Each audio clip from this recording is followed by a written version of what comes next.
Hey, what's up? This is Seth Mosley, and you're listening to the Full Circle Music Show. Thanks for joining us again today. We've got a great guest with us today, Brad O'Donnell, head of A&R over at Capital CMG Music. This guy has had a long, illustrious career, signed many artists, made many big records. In fact, was just a part of one that won a Grammy last night, the new TobyMac record, so congrats to you, Brad, on that. And he's going to tell us his story today about how he moved to Nashville, met his wife, got into music through the artist path, and the evolution that took to where he is today. He is definitely a leader in our industry, and I think you guys will learn a ton from him. Before we dive in, last week's trivia question: who was the top Grammy winner of all time? Well, you might have not known this, but Sir George Solti. He has an impressive 31 Grammys to his name in the classical music genre. So whoever got that question right is going to take home a copy of All You Need to Know About the Music Business. This week's trivia question: since we're in Grammy mode, who won the 2016 Album of the Year?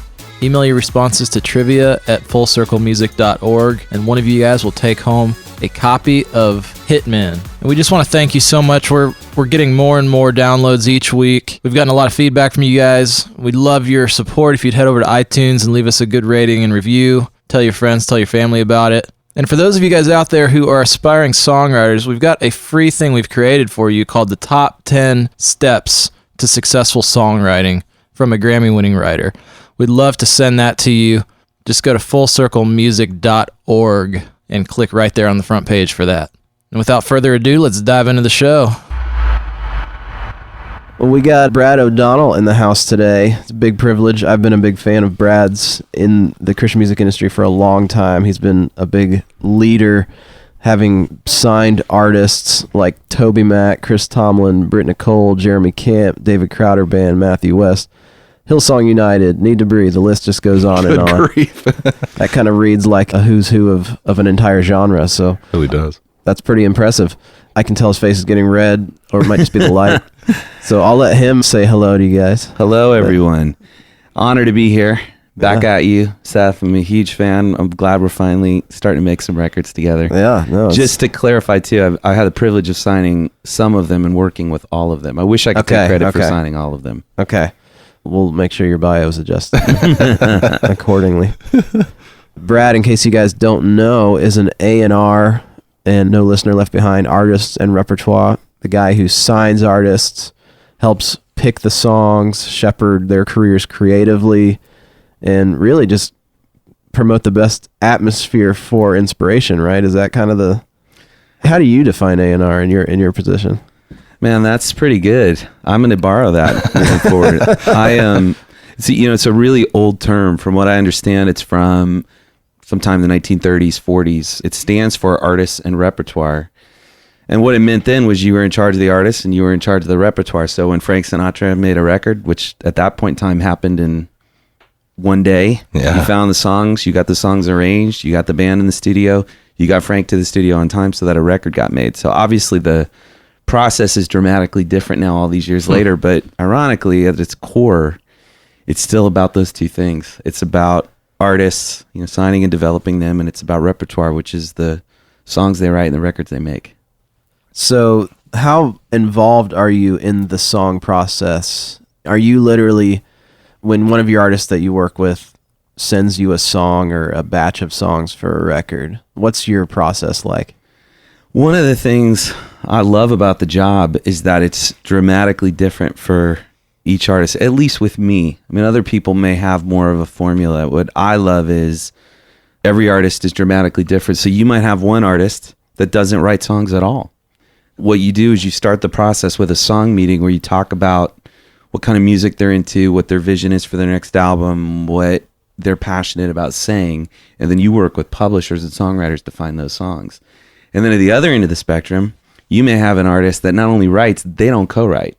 So from day one, all of the music is coming from them, and they're sending you recordings from their iPhones, song memos and ideas. And then within that, you've got different levels of openness, different levels of development. Some artists, which I respect, are protective, so they're bringing you in to the process a little later. Some artists, from the first time they come up with the first idea, they're texting it to you and saying, what do you think? So I think my experience, at least, is in order to do the job well, you have to kind of be prepared for whatever. And do you prefer one way over the other? I really don't. I mean, I may have ADD. I've self-diagnosed myself. So I like that it's different every time. I think I would get bored if I made the same kind of record with the same kind of artists all the time. It's one of the things I really love about the place I work and the roster we have is how diverse it is. Being in A&R, we've talked to a couple A&R guys, or at least they've had it somewhere in their career, and you say that you kind of self-diagnosed ADD. It sounds like a very good job for someone who likes variety. Completely. And within that variety, what does a typical day look like for you? Again, man, I'm not trying to dodge the question, but that's the beauty is there isn't one. You know, I think early in your career, you come into a record company and you don't have a roster. So the majority of your time is spent learning the company, building relationships, and looking for artists. Where I've now been doing this for, it's actually 16 years this month. Wow. I started in January of 2000. So I have a full roster. So I spend a limited time of my day taking new artist meetings, looking, and I spend time on larger tasks at the label, you know, administrative stuff, and then taking care of the roster that I already have. Yeah. So it moves around at different points in your career. And then I think also, you know, it was interesting. Yesterday was a day, for example, I was out all day. I mean, I had and this is, I know the joke, this is what people think record people or A&R people do. They just hang out all day. But I actually did yesterday. I started with the breakfast. I went to a coffee. I went to a lunch. I went to an afternoon meeting. But it was all with artists. And it was super productive. I just felt like I got a ton done yesterday. That's great. So that's what I love about it. Yeah, absolutely.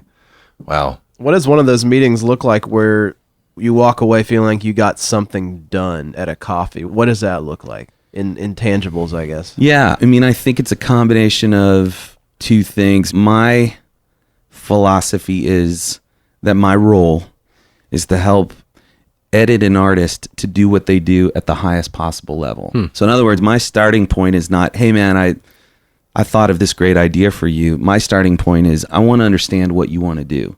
What do you think we're doing this time around? What are you trying to accomplish? And then once I know that, so that's half the meeting, is where are we going? What's the vision? Where's your compass point right now? And then the other half of it is like, all right, now that I know, tell me how you think we get there. And then that's when it becomes a collaboration. Because I might say, those are awesome ideas. Thank you. Now I know, and now I can go represent you inside the label and I can help you get it done. And then sometimes you say, all right, well, based on the fact that you said you want to get here, maybe there's a better way to approach this. Maybe that's not the right producer. Maybe that's not what I took away from the song demos you sent me. You said you want to make this kind of record, but the song demos felt to me like maybe they want to go this direction. So then it becomes like a conversation about how do we get where you said you wanted to go. Talk about demos. I mean, that's kind of a loose term nowadays because you mentioned the writer sending you an iPhone work tape, and then you mentioned somebody sending you a finished demo. Is it hard to hear through an iPhone work tape anymore?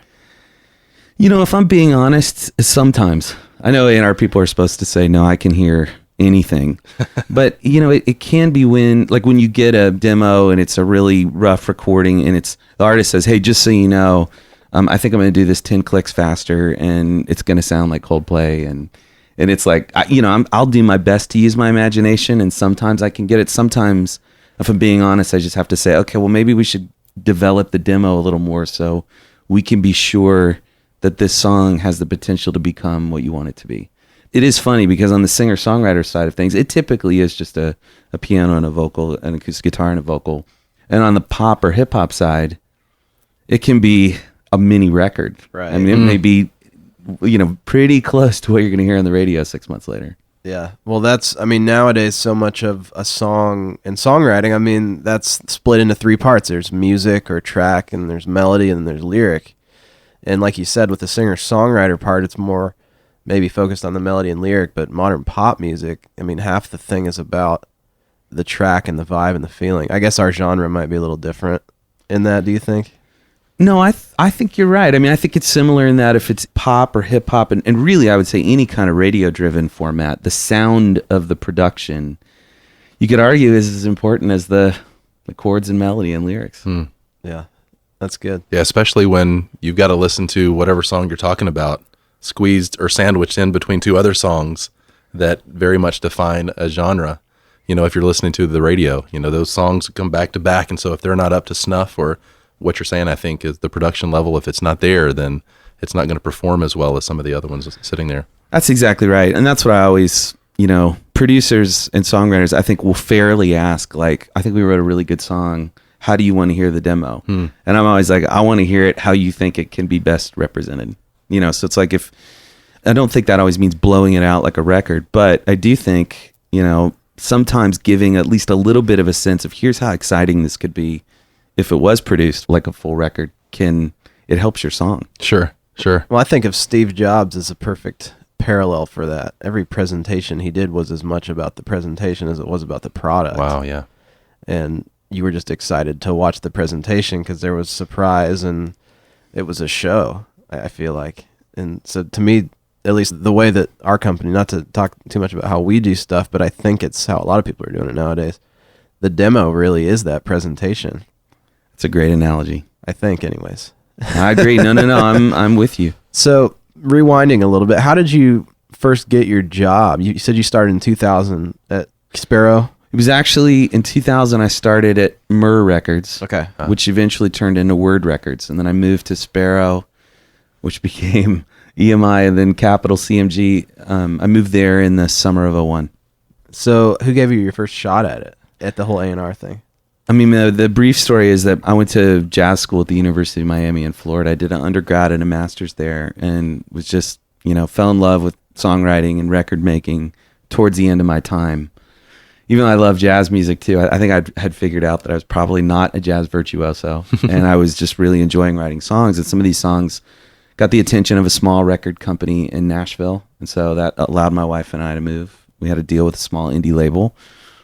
And I figured out very quickly in that space that I did not like traveling. You and your wife as artists? Yes. And believe it or not, we signed as a duo. And that was, wow. I mean, you know, you're learning as you're going. So I'm figuring out I'm not a jazz virtuoso. I very quickly figured out my wife was infinitely more attractive and interesting than I was. I was a behind the scenes guy.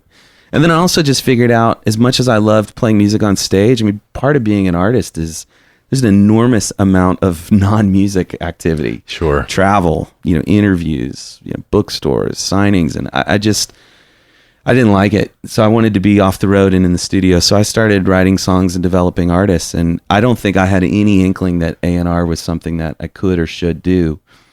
But I had a dear friend who kind of recognized it in me and said, hey, I think a lot of what you are doing is less production and more A&R. Like, you seem to really love artists, love developing artists. Have you ever considered that? And I said, absolutely not even once. I mean, it's literally never crossed. And he was an A&R guy. And I said, I don't even know. I think I honestly said, I don't know what it stands for. I don't know what you do all day. I mean, I like getting lunch with you. I'm glad you pay, but I don't know what you do. You know, just the way circumstances worked out in the late part of 99, we were pregnant with our first kid without health insurance. Y2K was bearing down on Y2K was coming. We are in Stocking our up. hatch, exactly. I was buying lots of canned food. But I had a couple different offers to do A&R, and I kind of didn't have a choice. I needed to explore it, and I was curious. When I would develop artists, I would work on something, and then I would think, man, this is great. I mean, people are going to be beating my door down, and I'd send it to my A&R friends. It would be crickets. Wow. And then I would work on something else that I thought, oh, this is all right. I'd have 4 or 5 people call me and say, can I meet the artist? Are you going to showcase them? And so I think that demonstrated to me that as great as my education was at the University of Miami on the foundations of what it means to make music, there was a whole part of the music industry I had no understanding of. So I went into it thinking, all right, I'll do this for a year. I'll get some health insurance. We'll save a few bucks, and I'll figure out what makes for a successful artist. And once I got in it, I found just that I loved it, that my friend was right. It was a great kind of fit for what my experiences were and what I was passionate about wanting to do. So do you still produce? You don't do any of the production writing anymore. You're strictly A&R, and that's it. That's right. I did it for like 3 or 4 years, and then eventually it felt like I had two jobs. You know, Yeah. 'Cause I'd write on the nights, then I'd produce on the weekend, and we started having kids, and when I had nights and weekends, I thought, man, I want to hang out with them. I have a job that is demanding, Yeah. and so. And the other thing people ask a lot, they're just like, well, don't you miss it? And I don't. I mean, I loved that period of my career, but I find it very fulfilling to sit with an artist, have a blank slate, hear what their vision is, and help them accomplish it. And I don't know. I don't know why that is. Maybe it's because when I was a quote unquote artist, that's what I was doing with my wife. You know, it was her vision. It was making her records. And so that's how I'm wired. That's what is interesting and exciting to me. You know, if you take an A&R department, if you kind of drew it up on a spreadsheet, it would look like it falls under the business category of a label, but it really is such a creative process that I wonder if that's maybe what it was as well, is that you were still able to work that creativity like you were when you were writing and producing, but it's now more of, it's focused on creating a career or a body of work for someone else. That's definitely right. And that's ironically, that's what I found for most A&R people, is that's either the thing that they love or it's the part that they don't love. Because it does exist in this weird kind of, it's creative, but like you said, it's on the P&L, there's major business responsibilities attached to it. And I think you either grow to love that tension over time. Like I like standing in the gap between making the business guys happy and making great records and making artists happy. Sure. Or that's the thing that drives you crazy. You just go, this is no fun. I want out. So when you were first hired as an A&R, did you have any clue about the business side, or did you just kind of have to figure it out as you went? More the latter. I mean, I knew a little bit, just like kind of from walking alongside my wife and the records she made. I mean, I think I knew a bit, but I mean, I knew. I was wet behind the ears. I mean, I was as green as you could get. And my one advantage was just, I think I knew it. Yeah. You know, I think I was just smart enough to know what I didn't know, and not be afraid to ask dumb questions. So how did you learn that over the years? Just by making mistakes? And yes, for sure. I could definitely, I always joke, I'm going to write a book on what not to do in the music business, because I don't think anybody's written that. And it's like, I got a long list. But I mean, a lot of it is just, man, I encourage like our interns that come in. I'm just like, anybody who's successful and experienced that will meet with you, meet with them. Because that's the one thing that maybe I got right, was when I moved to town, I would take a lot of what I called agenda-free meetings. Sure. You know, you sit down with somebody and you'd say, hey, I want to ask you about your job. And typically the body language would be at first kind of scared, like, oh, what's this guy going to ask me for? Does he want me to listen to his demo? Does he want me to sign his wife? Does he want me to produce records? And I think once they found out that I was just curious, like I wanted to learn whatever they wanted to teach me, I found people in the music business to be incredibly generous. Just like once they felt like I wasn't trying to get something out of them, they were like, whoa, what about this? You want to come by the studio, or you should come to the showcase next week? And so I found people in the music business, if approached the right way, to be incredibly giving and generous of their experience and knowledge. And so that's what I always tell people, like, just do it. And I think I did a ton of that. I was really fortunate to have a couple great mentors who, that was not just a 1 or 2 or 5 time thing. That was, they were meeting with me regularly. People like, my still boss, Peter York, who's our label president. People like John Mays, who's a great A&R guy here in town. People like Grant Cunningham, who's the guy that hired me from Word to come to Sparrow. So I was really fortunate to have much smarter and more experienced people than me pouring into me and teaching me how to do it. Sure. That's awesome. I'm sure John Mays would love to hear that. He was actually just a guest on the show. So backing up to 2000, when you got into it, it was CDs at the time, or cassettes kind of phasing out? Yeah, definitely CDs. I don't think we had cassettes, but it might have been the tail end. Yeah, so CDs onto digital downloads and now streaming. Does it scare you at all where the industry's headed, or where we are right now? It doesn't scare me. It's challenging. I don't know. I mean, I've always thought most of the trends, by no means like a oracle who sees all this coming, but I'm a music lover and a consumer.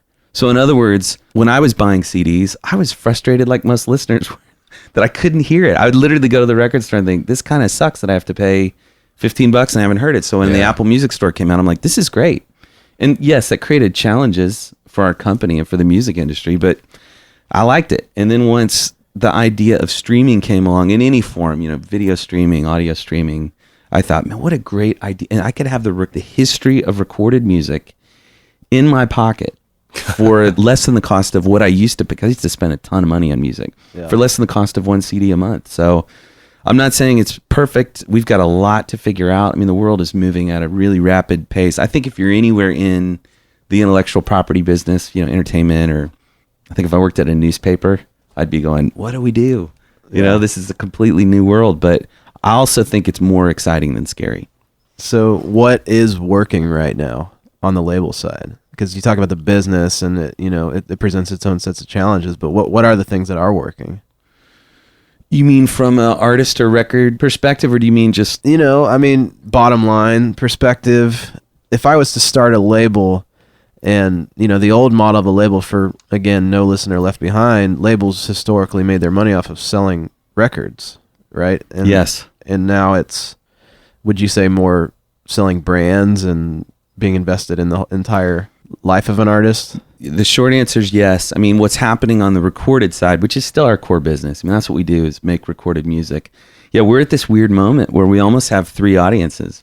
We have, and I don't want to say they're roughly in thirds. Obviously, the streaming audience is growing quickly, but let's just say, for the sake of argument today, it's a third CD buyers, a third digital track buyers, and a third streamers. And as you would guess, the older audience tends to still like CDs. That's what they grew up with.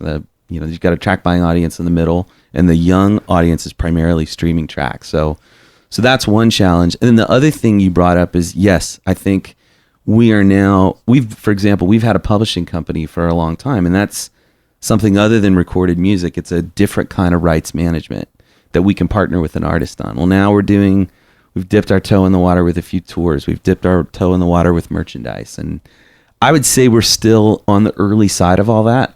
Is it profitable for us to get involved? Where do we really add value? Where we actually help an artist and not just like take a paycheck. So we're still in the Wild West right now. I think it's another 3 to 5 years before I could sit here and go, all right, here's what our model is. We're experimenting. Yeah. I think what we know for sure is we can't be what we've been. Like, a strictly recorded music company, I don't think will survive. Well, that's a pretty big statement. I think a lot of the people listening, whether it's a college student who's graduating from MTSU and wanting to become an A&R guy like you, or somebody who's writing songs in Nebraska and wondering how to start their career, I think that's pretty comforting, actually. If I was in their shoes, that would be comforting for me to hear that Brad O'Donnell, who is high up at a pretty big major label, is saying, hey, we're just experimenting. We don't necessarily have all the answers. Man, I totally agree. And I think it's easy to be a pessimist right now in the music business. It's funny. I remember shortly before we moved to Nashville, I went to a concert, and there was a favorite artist of mine playing. And there was a bass player whose name I'd seen on a bunch of records and who I really admired. My wife was like elbowing me, like, go talk to him. Go say hi. You should tell him we're thinking about moving to Nashville. And I was totally embarrassed. I went up, talked to him. He's very kind. But the advice he gave me was, don't move to Nashville. This is the late 90s. He goes, it's super competitive to be a bass player. It's so hard right now. You're going to have a really hard time making a living. And it was incredibly discouraging. And I'm sure he had his reasons for telling me that, but obviously that just hasn't turned out to be true. And so I never give anybody that advice. I think it requires deep dedication, incredible hard work, a ton of discipline. Obviously, like we've talked about, a huge willingness to learn, but I think it's a really exciting time to get into the music business. Yeah. When I got in, late 90s, 2000, I found it more political, like it was very, things were driven by dollars a lot. Mm-hmm. So for example, you want to break an artist in that era. Well, you had to buy a huge banner at GMA, and that costs tens of thousands of dollars. You had to buy ads in magazines, and that cost thousands of dollars. So if you didn't have somebody who had power and influence and a big checkbook, it was very difficult to break an artist. We all now know a ton of artists who have a small, dedicated, passionate team. They made amazing music. They put it up on the internet, and things are happening now. So it's more challenging, but there's more freedom, I think, than there's ever been. Wow. For one of those artists, and kind of the hypothetical that Seth was saying a minute ago, that songwriter in Nebraska that's thinking of moving themselves to Nashville, or just put up their stuff on YouTube, or put their music up on SoundCloud or whatever that may be. For you as an A&R guy, what are you looking for these days? What are some of the prerequisites that you check those boxes and say, this is somebody that I could work with? I mean, that could be a really long list, but if I was going to sum it up in two things, well, two things would be really hard. Maybe it's longer than two. But the first two things that came to mind were, you still have to love the music. It's still the music, but I know that sounds weird, and maybe that's me or our company, but we're very music first. Sure. I mean, I've sat in meetings where people are like, I don't need to hear the song.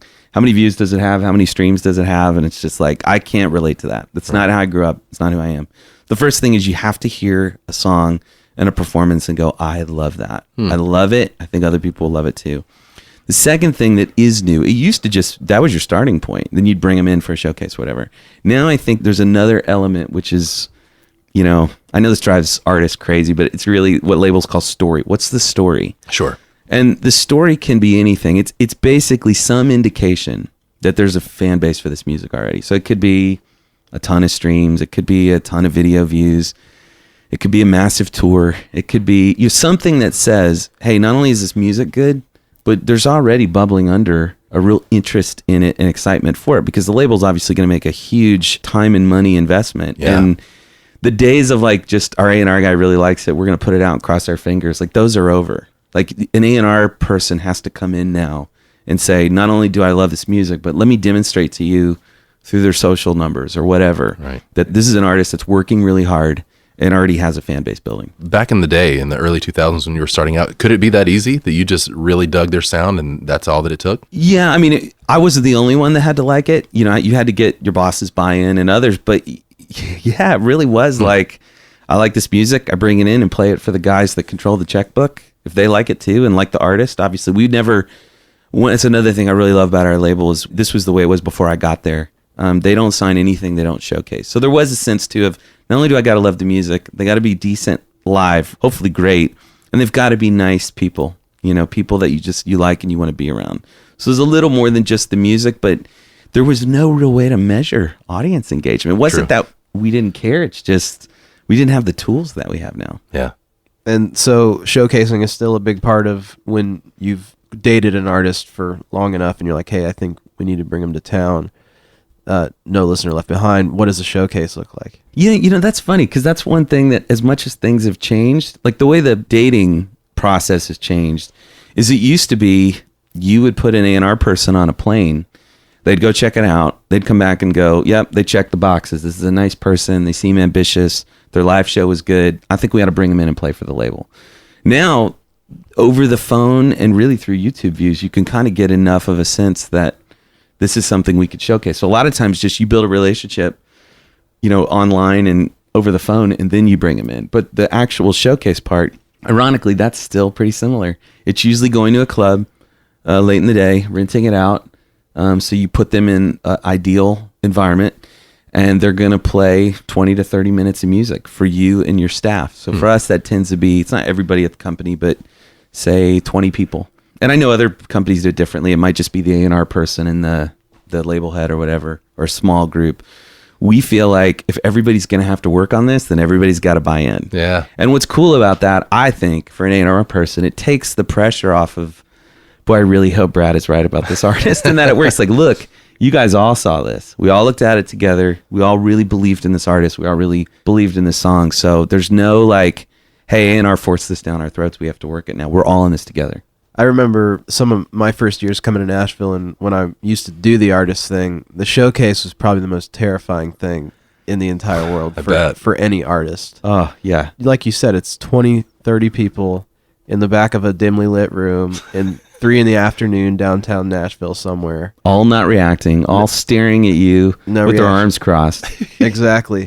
So how do you get a feel for how they connect with an audience in that setting? I mean, what makes an artist win? That's a great question. It's a great question. It's there are times that you or the manager says, this artist is not experienced enough. They're going to freak out when put in that setting. So I think it's better that we book a club show in Nashville. We booked a show in Chattanooga. Would you and some of the staff drive down and see him? And it's a feel thing. I mean, you have to kind of gauge, like, is this artist seasoned enough? And obviously we have this conversation. I tell them exactly what you just said. Like, look, this is going to be the most unnatural performance you've ever done in your life. And you don't ask them to participate. I sing this, you sing that, because they're not going to do it. You know, they're just, but what you try and tell them is like, and this is the truth, by the way. It's not something I say to make them feel good. It's like, these are music fans. I've already been in all their offices. I've played them some of your music, and they really like it. And they want to see what you do.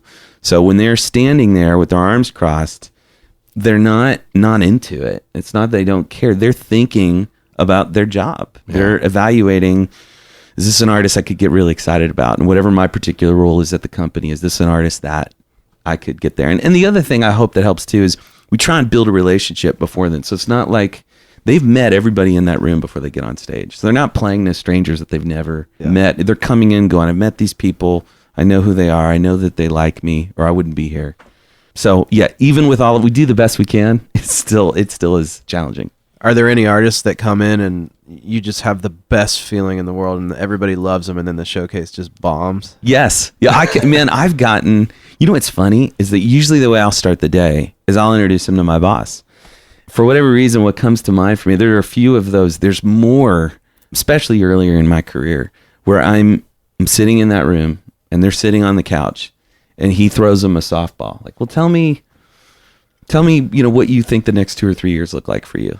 And then they say, I really see myself getting a job at a school and settling down and having a couple kids. And I'm just like, oh my gosh, this whole day is pointless. Oh no. How did I not pull that out of them off the phone before they came in? My bosses look at me like, why did you bring this artist? And they're not really want to do this. So over time, I think you get better at asking those questions. But yes, I've had that experience where I thought I did my due diligence and then either the show wasn't great or the meetings didn't go well. Something got revealed that this just wasn't the right thing for them. I was going to ask, but you kind of answered it. What's a bad day on the job look like? Man, what's funny is I mentioned a minute ago, kind of that tension between the business and the creative. Right. That's still, you know what? I've been doing this 16 years. That's still hard for me. It's still hard. There's still those days where I remember early I would come home and tell my wife, like, I feel like my arms are tired. Like literally, I feel like I'm being pulled on the one end towards, a business that's very quarter driven. We got to deliver quarterly results. We need songs to run up the radio chart. I'm not saying all the people are like that by any stretch, but that can be part of the music business. And then on the other end, an artist that's just like, I just want to make a record that I'm proud of, and trying to find that, not compromise, because I don't think it's half of each. Actually, it's trying to do both at the same time. And I mean, that is the most rewarding thing in the world when you make that record that the artist is like, I could not be more proud of this. Like, I cannot wait to go promote this for the next couple of years. And the label is saying, we love this record. We think it's got enormous potential. We're going to put our full weight and resources behind it. Like, and those are the good days. And then the bad ones are just when you feel like you're letting somebody down. Yeah, I hear you. You really have to live in both of those worlds. I would imagine the one job in the label and dealing with the artist that has to have feet in both pools to be successful, because there really is no bad guy when you look at it. The label's trying to do what they do because that's their job, and the artist is trying to do their job because they're the artist and that's where they're at. And it's finding that happy medium. And again, I know that you said that compromise may have not been the word, but there is so much that has to be juggled and balanced to make both successful in the end. I think that's right. And I think you at the label, what we're trying to do is find artists that, what you try and do, and I think what you get better at over time, is you try and find artists where that's naturally aligned. Mm-hmm. Like, in other words, I've worked there long enough. I know what's important to the label now.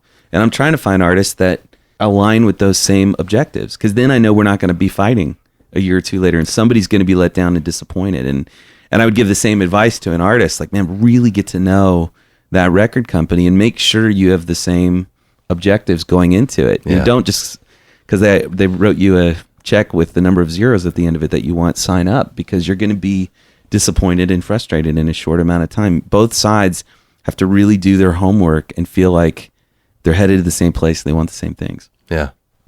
I've read that you're on the board of a couple organizations. Can you talk about Three Strands and Porter's Call and what they do? No, thanks for asking. I'm really proud to be involved with both. Three Strands is an organization that fights sex trafficking around the world. I remember Amy Grant was in the label years ago. She said a lot of things that have really resonated with me. She said this one, she said, pay attention to the things in life that make you cry and that make you angry. And I got to be honest, I was like, that's really deep, but I don't think I know what that means. And then a friend invited me to a fundraiser for this organization called Three Strands that I'd never heard of. And I heard stories of little girls, mostly in Cambodia, where they've started their work, but they're working around the world now, primarily in Cambodia, little 4, 5, and 6 year old girls that are have been sex trafficked, and it's awful. And so I felt like I had to go see it, and I went and saw it, and it changed my life. And it's the thing. I don't know that I can really tell you why. I mean, I have 2 daughters. That's probably part of it. I'm sure But that's a big part of it. yeah, you go and you see it, and then you say whatever you need, like literally, however I can help, I want to help. Yeah. So that's just started as a relationship of helping them and promoting them, and eventually they asked me to join the board last year, and I love it. That's what Three Strands does. And Porter's Call is there's a guy in town named Allie Andrews who moved in town I think about 15, 16 years ago, and he was a counselor, and our company paid for a day of his counseling with the condition that he give it all to artists. That day filled up immediately. And then 2 days filled up, then 3, and then the whole industry came together and said, this is too important. Like, if we don't have healthy artists, we don't have a music business. You know, healthy artists they have healthy careers. They make good records, and they make them for a long time. Aside from the fact that it's the right thing to do, by the way, it's in our own interest, Sure. you know, to do it. And so I've seen it firsthand. I've seen Al save lives, save marriages, you know, save careers.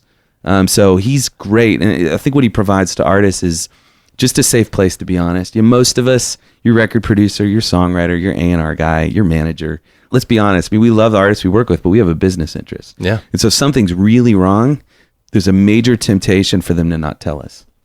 And so Al and the counselors that he works with provide a place where they can go and they can talk about anything. And he helps them, and it's completely confidential, and he does amazing work. So I'm super honored to be a part of both.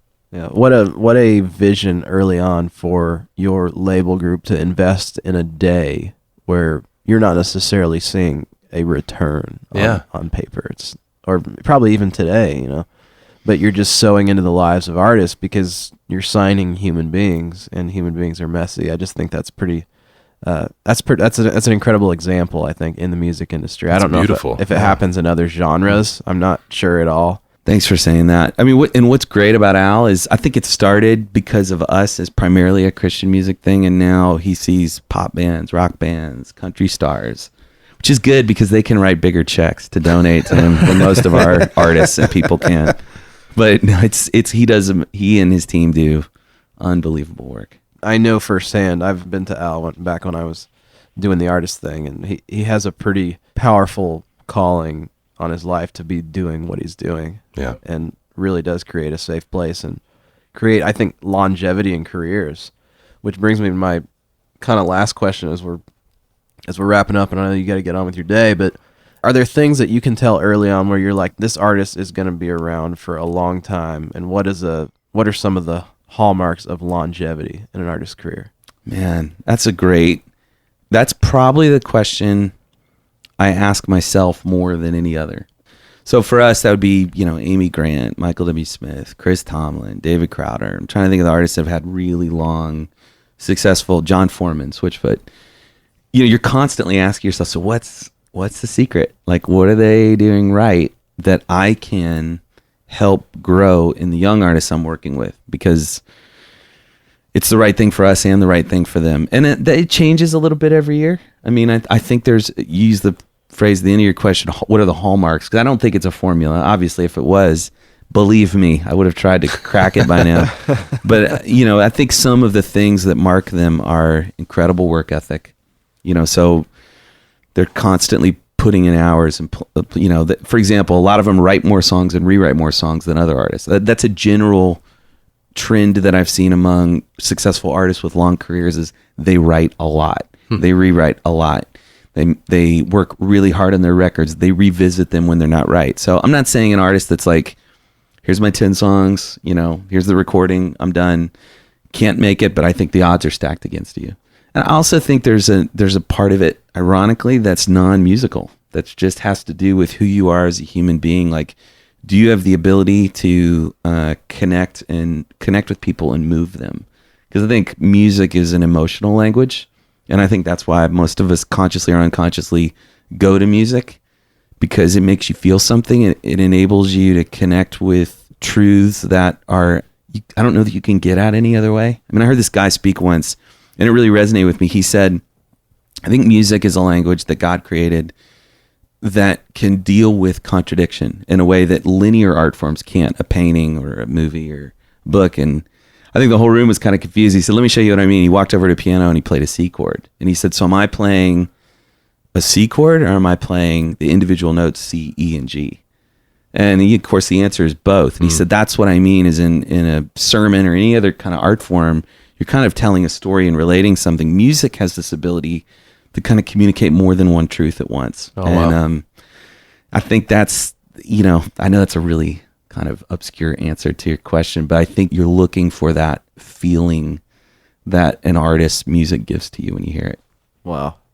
Well, it seems like you've done a pretty good job of identifying those artists and those songs and those creators over your career. So congratulations on an amazing career, first of all. I mean, it's just, it's inspiring for me being newer in the music industry to see. So Thank you for saying that. Yeah. Thank you for being here. You guys are awesome. Thanks for having me. Hey guys, thanks for listening. We'll be back next week with another great guest, Paul Duncan. Make sure you stick around. Head over to iTunes, leave us a good rating and review.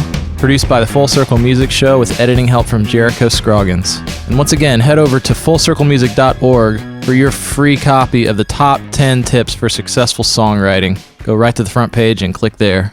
We'll see you next time.